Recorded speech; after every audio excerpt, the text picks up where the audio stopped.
Selon les chiffres de l'Office français de protection des réfugiés et des apatrides, OFPRA, en 2017, sur 124 000 personnes demandeurs d'asile en France, 68% étaient des Ivoiriens.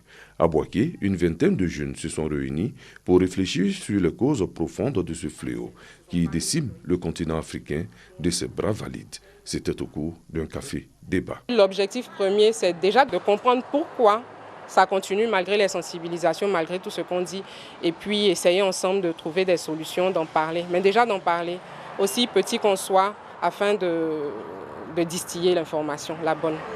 La conférencière principale de cette rencontre a ajouté que l'immigration n'est pas clandestine, mais reste rattachée à la nature de l'homme qui sent le besoin de se déplacer pour des raisons personnelles, professionnelles, politiques ou économiques. L'avenir de la Côte d'Ivoire ne pourra pas se faire sans la jeunesse.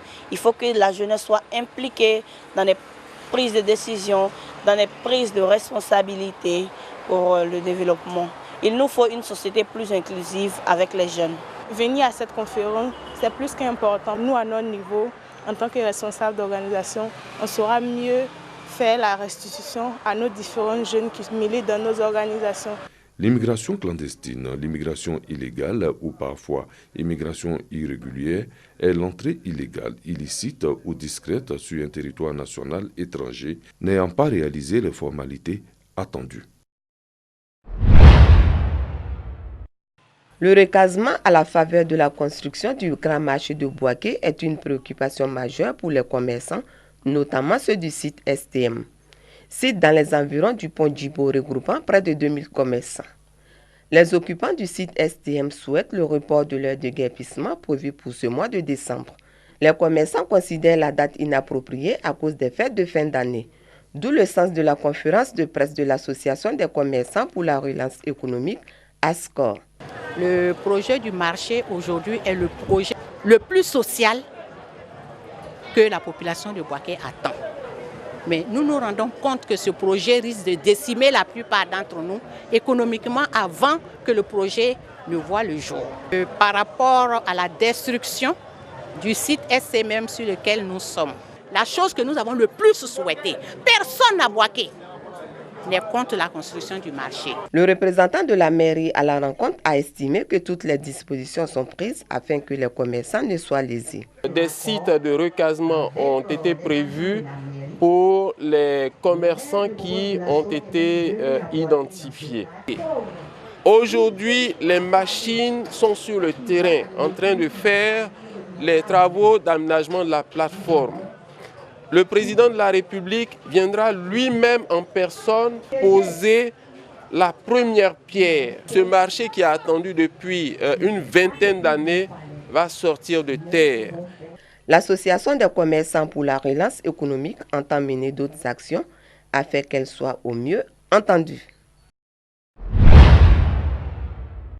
Premier chef de corps du 3e bataillon d'infanterie de Bouaké, le colonel Tiemoko Fani, soucieux du développement humain, va s'investir dans l'éducation.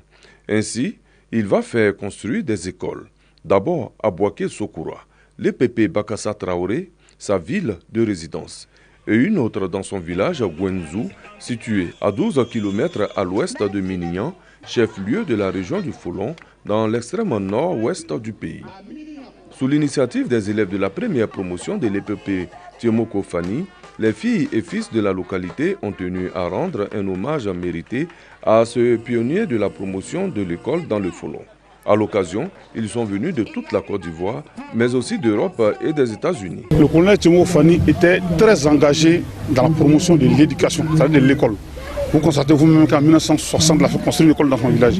Et cette école que vous voyez là a vu passer dans de nombreux cadres. Et il a fait construire aussi une école à Bouaké, qu'on appelle l'EPP Bakassa Traoré, qui est en face même de sa résidence. De nombreux cadres également sont passés par cette école.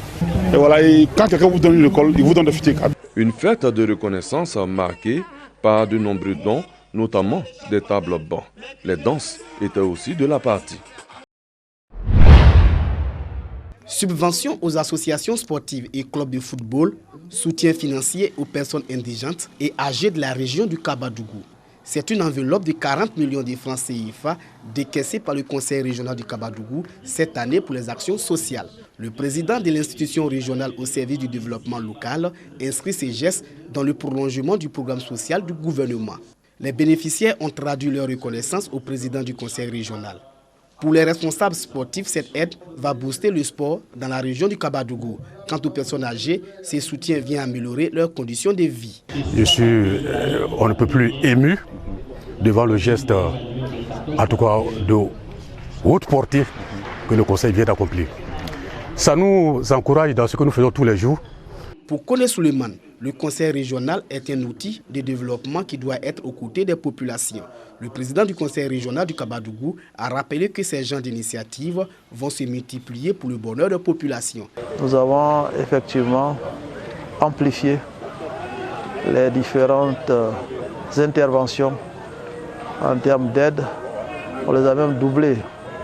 Un exemple, le soutien aux personnes âgées et aux handicapés était de l'ordre de 5 millions de francs CFA que nous avons porté à 10 millions. Et l'année de même, pour ce qui concerne les différentes entités, les indigents, les associations. Cette remise de subventions et d'aides a été faite au cours du 4e conseil ordinaire du conseil régional du Kabadougou. Selon les statistiques du ministère de la Santé et de l'Hygiène publique, le taux de prévalence du diabète en Côte d'Ivoire est passé de 5,7% à 6,2%. Cette hausse du taux de prévalence risque de s'aggraver. L'Organisation mondiale de la santé, OMS, prévoit même qu'en 2030, le diabète sera la 7e cause de décès dans le monde entier. Dans le souci d'apporter sa contribution à l'amélioration de l'accès aux soins de qualité, le Lions Club Tiebissou Kiewi en campagne de sensibilisation.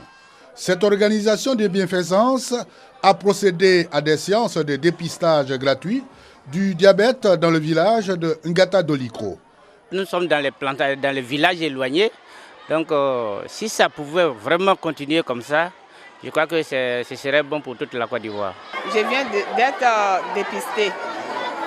Et le docteur m'a dit que c'est bon, que c'est bien. Donc, je remercie les Lions Club. Tout un vaste programme qui doit continuer dans les jours à venir et qui ne doit pas s'arrêter ici, en Ngata Dolikro. Plusieurs activités ont aussi meublé le programme des journées service Lions Club à Ngata Dolikro, notamment une conférence sur la toxicomanie, une des causes du diabète. Le planting d'arbres, 1000 pieds de teck dans le cadre de la protection de l'environnement de la localité. De même, un don de kits d'assainissement suivi d'un repas de cœur offert aux tout-petits afin de leur inculquer le sens du partage. Le gouverneur du district 403A2 du Lions Club, Christian Duncan, invite les populations de Ngata Dolikro à s'inscrire dans le programme social du gouvernement en assainissant leur environnement. Nous savons que les besoins sont énormes et que l'État-providence n'existe plus. Le gouvernement, les autorités locales ne peuvent pas subvenir aux besoins des populations seules. Le Lions Club est un club international de bénévoles.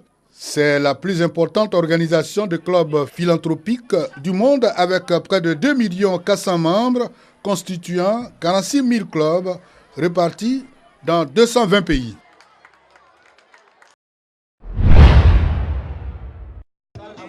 Apothéose la première édition du tournoi du rassemblement et de la paix doté du trophée Traoré Drissa, député de Ouangolodougou.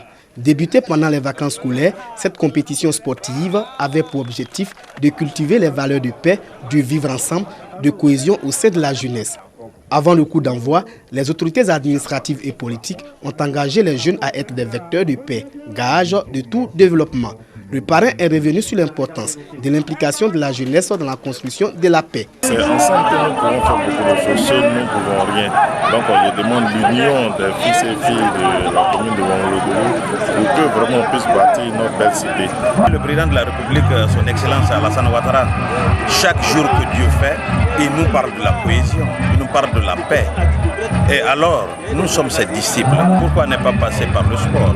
C'est pour cette juste et noble raison que j'ai bien voulu associer mon image à ce tournoi. Le député de Ouagadougou a appelé toute la population à l'union et à la cohésion. La finale a opposé les formations de Fantiali en vert et Scorpion FC en jaune et rouge. Au terme du temps réglementaire, c'est l'équipe de Fantiali qui a remporté le gain de la rencontre sur le score de 3 buts à 1. Rendez-vous est donc pris pour l'année prochaine pour la deuxième édition.